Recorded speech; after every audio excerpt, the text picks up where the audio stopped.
Hey guys, my name is Alberto Lainas, and today I'm going to be talking about hydraulic fracking, the implementations of it, the effects it has on the earth, both good and bad, and alternatives to hydraulic fracking that are more sustainable for our earth. Hydraulic fracturing, informally referred to as fracking, is an oil and gas well development process that typically involves injecting water, sand, and chemicals under high pressure into a bedrock formation via the well. This process is intended to create new fractures in the rock as well as increase the size, extent, and connectivity of existing fractures. Hydraulic fracturing is a well stimulation technique used commonly in low permeability rocks like tight sandstone, shale, and some coal beds to increase oil and gas flow to a well from petroleum bearing rock formation. Now, I know what you're thinking. That sounded like a lot.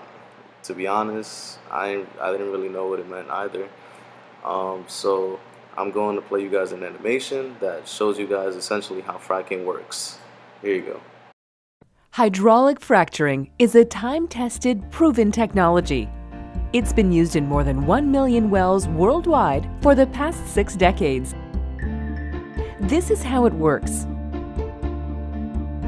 First, once the necessary infrastructure is in place, a drilling rig is assembled and inspected in accordance with required safety and environmental standards. Only once we are satisfied that all the required standards have been met can drilling begin.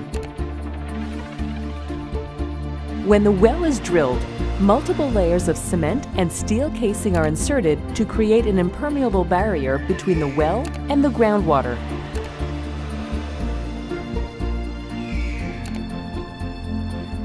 The well is drilled vertically until it nears the shale zone. Just prior to the shale zone, the well turns and horizontal drilling begins. The Calgary Tower extends 191 meters from base to tip. A typical well is equivalent to over 12 towers, or about 2,500 meters deep. After another cement casing is put in place to ensure maximum system integrity, a perforating device is inserted to create small holes in the casing and the rock. Then fluids comprised predominantly of water and sand are pumped down into the wellbore, creating tiny fractures that are several millimeters wide. Gas trapped in the shale zone is released within these tiny fractures and safely brought up the wellbore and to the surface.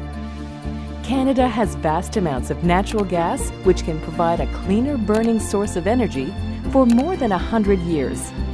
Technology is making it possible to safely and responsibly unlock this energy endowment. The thing about fracking is it's not as simple as it seems. In the 20-lesson environmental sociology textbook, it states, for instance, the issue of hydraulic fracturing for natural gas extraction is often simplified in the news media as those who are in favor or against it. Later on in that paragraph it states, because the media isolates complex issues such as energy into a single issue of fracking in a specific region, the public fails to understand the relationships and connections between global energy production and consumption. In other words, both sides of the stories are never complete stories.